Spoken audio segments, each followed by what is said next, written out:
have something to offer to business that hasn't been shown before. You know, I have a whole energy that represents not just black youth, but white youth, Mexican youth. You know what I'm saying? That change right before you go from being 18 and unresponsible to when you go to being like 21, 22, and the whole world's on your shoulders.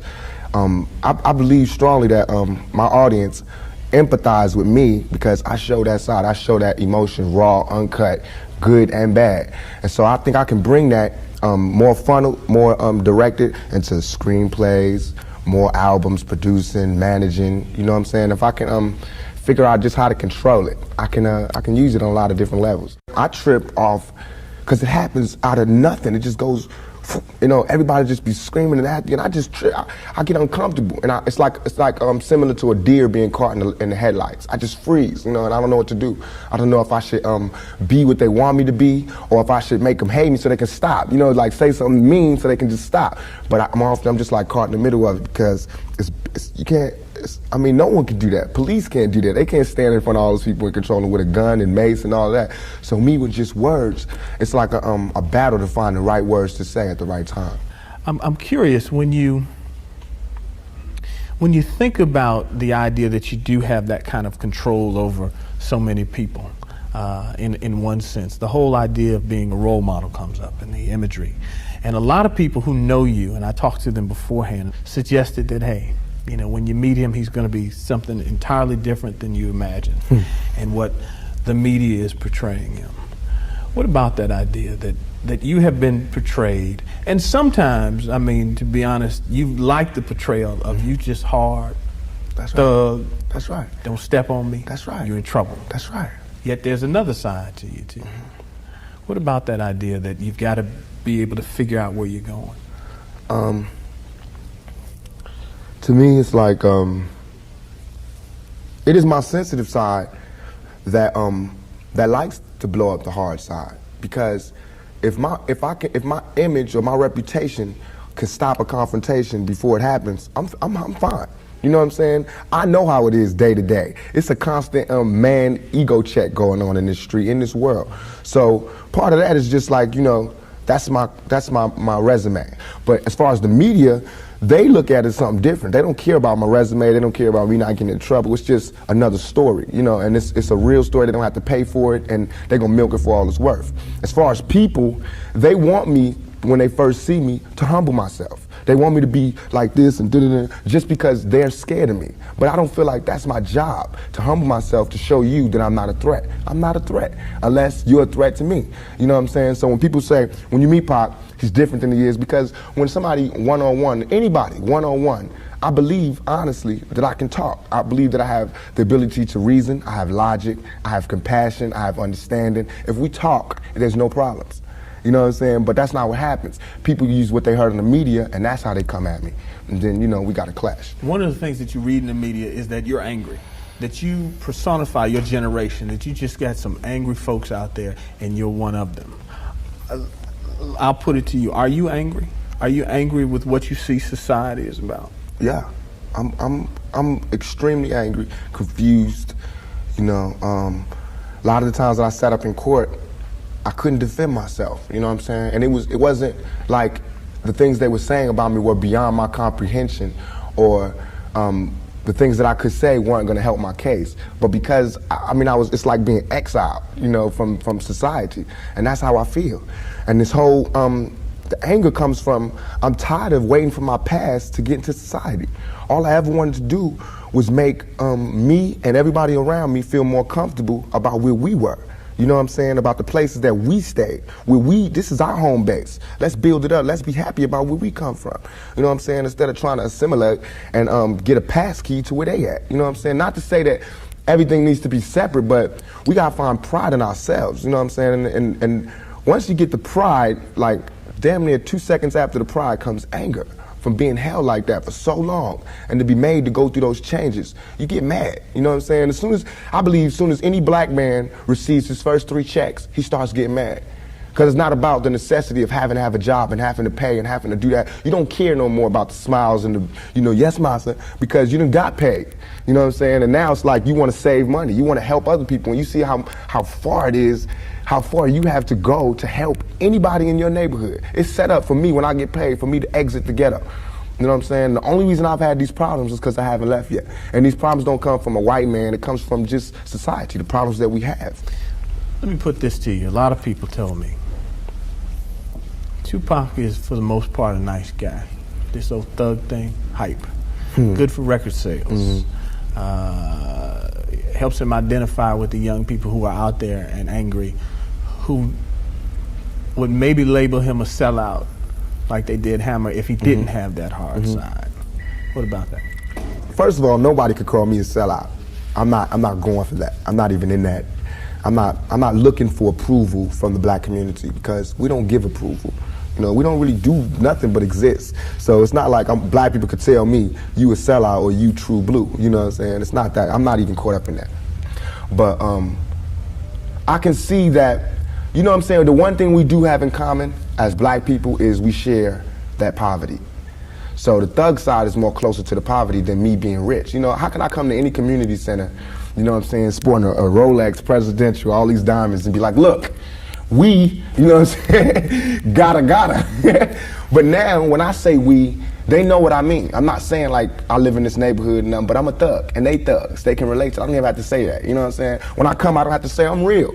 They already know that, you know what I'm saying? From me being me, from not pushing the thugness, but I know from the business that everybody in this business is always whispering in your ear about what you can't say, what you can't do, what you can't wear in this world and in this world. It's two worlds, a white world and a black world. All I did was stand in the middle, you know what I'm saying, and say I'm living in both worlds. I can go to the streets and survive, and I can go out here and do my business out here. I'm play devil's advocate again. All right. Critics say, yeah, but you're being pimped.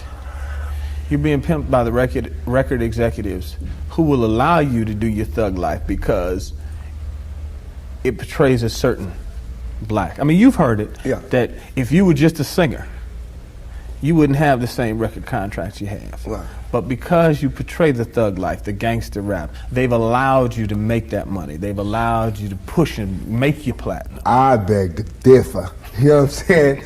I'm getting pimped. That's true. But just like how a woman would be, you know what I'm saying? Anybody to be pimped. You know, it's like, it's not that you get pimped, it's how long you get pimped. You know what I'm saying? Because if you really look at this situation, it is not I who's being pimped. When you look at them white kids with Raiders hats on, it's the white folks getting pimped. You know what I'm saying? Because I'm making their future. I'm writing down their curriculum. Right now, what I write in my album today, when it comes out in 2 months, that's what white kids is doing. So who really is getting pimped? What I'm writing in my raps is what them white kids is gonna be saying to their mamas and daddies when they come home. Who is getting pimped? You know what I'm saying? I'm a high school dropout. You know what I'm saying? As far as my teacher told me when I was in high school, I ain't gonna be, you know what I'm saying? I just gotta, it's going down. You know what I'm saying? It's going down. You know, everybody's getting pimped. Whether you work a 9 to 5 or whether you work for yourself, you're getting pimped by somebody. That's not the crime. The crime is how long you allow yourself to get pimped. You have to come up. Everything is a come up. Everything is a struggle. You start from the bottom, working to the top. The press and the media make you think that a black man arming himself is illegal or criminal, or that he wants to arm himself to rob a liquor store or something. You know what I'm saying? That is for me to defend myself, and it should always be. It's just about surviving, you know, and we have to be honest about the tools that we use to survive. And why is a black life any more recoupable than a white life? You know what I'm saying? We know that they don't put the same security in the ghetto that they do in the whites in the white neighborhoods. So therefore, for me to be out here saying don't, you know, put your guns down and no violence, that's hypocritical. And if I didn't talk about the violence, everybody would act like the violence wasn't there. We, as rappers, bought that violence. We bought the violence that we seen on the street. We put in our records for years. And after 3-4 years, people finally starting to see it because of all the statistics that's going on in the streets. If we stop talking about it, then they wouldn't take statistics. And when they stop taking statistics, then we'd be killing each other in the street, and these white people wouldn't care no more. Only reason they care is because, you know, there's been some strays, and we done slipped over in the white neighborhoods, and there's kids in Iowa that want to be like us. You know what I'm saying? There's kids in Indiana that's trying to be like us, because they can relate too. You know what I'm saying? You even admitted, I don't live in that neighborhood anymore. There's no real reason for you to carry a 9mm. Don't believe that. Why? In 2 years, I've had a gun pulled on me by my limo driver, by police, by everybody. You know what I'm saying? And I better be. I better be. You know what I'm saying? I've been attacked. You ain't read the papers about these skinheads trying to blow up black churches. Why? They see me as the enemy just like y'all do. You know what I'm saying? They can come to my house and sit outside my house just like anybody else can. A skinhead. And once my life is gone, it's gone. Can't nobody give it back to me. Not the judge, not the president, not the governor, not Calvin Butts, not Jesse Jackson. They can't do nothing but come to my funeral and talk pretty about how black people suffer. You understand? And as far as Jesse Jackson, my first acting job was at the Apollo Theater when Jesse Jackson was running for president in 1984. It hurts me for him to say anything negative about any rapper because we supported him. He should support us. You know what I'm saying? As far as his image, you know what I'm saying? What was he? What was he doing?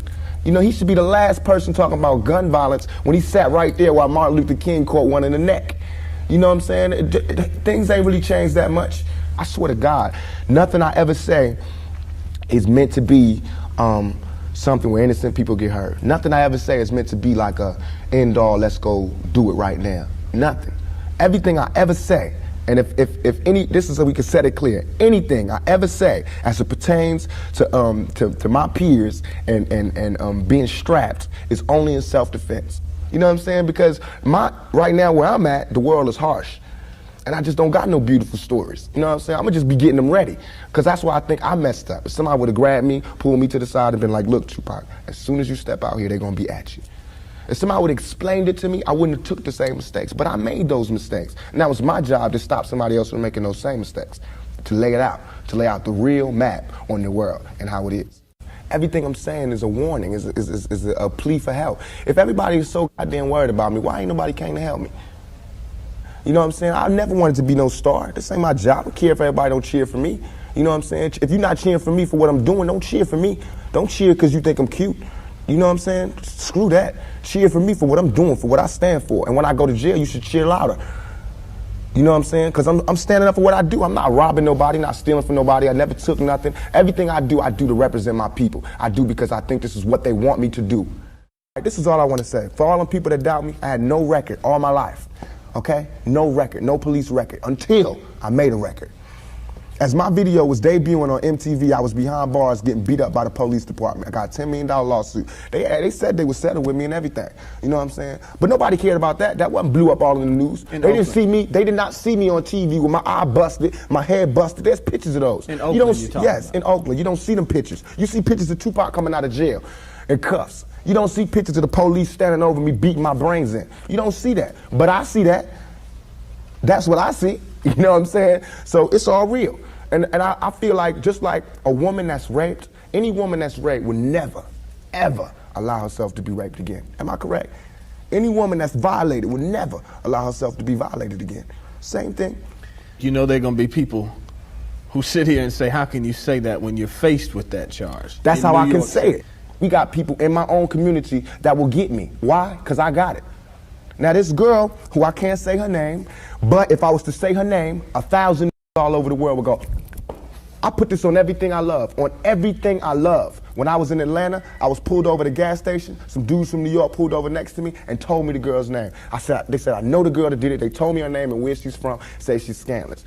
I can't go on TV talking about this girl is because that's what they want me to do. They want me to get on TV and talk about my black sister is a hoe and she's a bitch and she's a money grubber. I ain't fit to say that. I don't have to do that to show that I'm innocent. You know what I'm saying? I'm not guilty. People should look me in my eyes. They should look me in my eyes. And anybody that thinks I committed that rape should go get Brenda's Got a Baby and keep your head up and listen to him thoroughly. It was hard to imagine that you would do that. It shouldn't be nothing it should not even be to me. I have no patience for anybody that doubts me. None at all. It's too hard out here. You know what I'm saying? If my people don't stand up for me, who is? I understand these white folks looking at me like that because they don't know me. They didn't hear keep your head up. That ain't no fluke. You know, keep your head up ain't no goddamn come up. I didn't do that for to be smiling in my face to say, oh, he's cool. I did that from my heart. So that if they do try to put a rape charge on me, my sisters could say he ain't about that. Now, if my sisters can't say that, you won't hear another keep your head up out my mouth. You understand me? Because it's a struggle on young black males today. What would a Vietnam vet be like without a sergeant, without any backup, without any other soldiers, nobody but a Vietnam vet in Vietnam? When he came home, how would he be? And that's me. I had to go through all that street, war, everything, the same drugs that everybody else get turned out on. You know, where I would have been stopped shorted, I made it past. And here's where I am. But because I made it past, I missed some lessons. You know what I'm saying? And you can see the lessons that I missed when you talk to me. You can see where I haven't had a father when you talk to me. You know what I'm saying? You can see where I spent a lot of my time in the streets when you talk to me. Because the words that I say are not words that come from a mother's mouth or a father's mouth. It's words that comes from a pimp's mouth or a prostitute or a hustler or a drug dealer. You know what I'm saying? But to me, these were my role models. How much of that, though, in terms of growing up without a father, sometimes not being with your mother, do you lament on and look back and say, damn, I missed something big? Everything. I know for a fact that had I had a father, had I had somebody, and I hate saying this because white people love hearing black people talk about this, but had I had a father, had I had some of these opportunities, I'd have been able to help my mother more. She wouldn't have went the road she went. I could have been a better son. You know what I'm saying? She wouldn't have went that road. It was the absence of my father. You know what I'm saying? I'm dealing with him being daddy not being there. My mother's dealing with him being my man not being there. You know, so many problems in our community that affect everything. So by me not having that, I ain't never want to hear nothing about no kind of relationships between a black man and a black woman. I knew they didn't work. Because as far as I knew, my daddy was the coolest dude out there. And my mama was a Panther. So if they didn't work, it don't work. That's how I felt. You know what I'm saying? And going out there, you know what I'm saying? It's like watching my mother just go through changes and everything. It's like my mother's my partner. She a soldier. You know, she a soldier like I'm a soldier. You know, and I watched the peep the game that she went through. If I would have went the same way my mother went, had not she did her route and showed me where it went wrong with her. My mother always told me, don't you ever, ever just volunteer yourself to our people, because they'll use you. That's what they do. You know what I'm saying? She also told me to follow my heart and for me to be the leader. But it's interesting to see just the change in your face, your reaction, your thought process. That's all I ever wanted to do. Ask my mama. I wanted to go to college. I went to school all the way and was ready to go to college. The only thing that stopped me was money. The time all the kids in my school was writing applications to go to college, I didn't have no lights or no electricity. And that ain't my mama's fault. You know what I'm saying? So when I think back to that, I'm not thugging for me. I'm thugging for my family. I pay all the bills. You know what I'm saying? I feed my whole family. Wrong or right, I do. And I can't stop. You know what I'm saying? And if thugging is gonna make me $1 million, because it just got me platinum, then that's what I got to do constantly. And if it makes me feel, because right now, I feel satisfied. I don't feel like I've ever embarrassed myself or my people, you know, in nothing that I've done. And yet and all, I got the whole world fearing me. You know what I'm saying? At 23. Weighing 160 pounds, you know what I'm saying? And I ain't even started. I haven't even wrote my plan out yet, and they scared. I got the vice president know who I am, the president, every cop in every city, you know what I'm saying? And I haven't even started working out a plan. We killing each other because we killing ourselves. We not, when another man, I know, I've been in a position, it's out of our control. It's not like he wants to kill. He just doesn't want to die. You know what I'm saying? It's that situation when you got, we are living in a war zone. It's not as easy as these people are making us think, that they just got some criminal-ass black kids with guns. It is not like that. We live in hell. We live in the gutter. We got us stacked up 80 deep in one building. You know, by the time you get out your house, you strapped to protect yourself. Because you living in the same community that the police is carrying rifles and riot gear. Same, they need them riot, excuse my language, I'm so sorry. The same reasons they need the riot hat, the riot jacket, the flak jacket, the double vest, the 9mm Glocks with extra bullets, the tear gas, the mace, all that. Who do you think the police is using that against? Dogs? So we fighting the same villains that they fight in the street. But instead of them seeing us fighting villains in the street, we all villains. Is your generation the one that is picking up for where the Panthers left off, saying, all right, enough is enough? The generation before us forgot about the fight. We're picking it back up. Not only forgot about the fight, forgot about us. Yes, and we're picking it back up. But at this level, all we're trying to do is unite. And right now, as a year, we got 1 million people that's listening. Now we can tell them something. Now we can try to get them that way, and we might lose some. We might gain some, but we would never even have that audience had we not said what was real.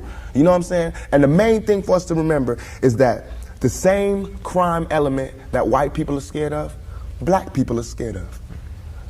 The same crime element that white people fear, we fear. So we defend ourselves from the same crime element that they scared of. You know what I'm saying? While they waiting for legislation to pass and everything, we next door to the killer. We next door to him, you know, because we up in the projects where it's 80 in the building. All them killers that they letting out, they right there in that building. But it's better, just because we black, we get along with the killers or something? We get along with the rapists because we black and we from the same hood? What is that? We need protection too. Finally, I want to ask you about something that someone else asked you in the interview, and I thought the answer was interesting because I think it speaks to you and your generation a lot. Someone said, where do you see Tupac 10 years from now? You said, hey, I just want to be alive. That's real for you. That's so real. I made a metamorphosis. I'm a new person today because I used to strongly and honestly, I feel like I could represent my generation so much because I honestly did not care whether I lived or died. But now I cannot die with people thinking I'm a rapist or a criminal. I can't leave until this shit's straight. You know, I'm not suicidal. I can't go until y'all really know what time it is. And then after that, boom, it's all over. And we can see, you know, how this shit fall. But that's how it is. And the reason being is because if I can't live free, if I can't live with the same respect as the next man, I don't want to be here.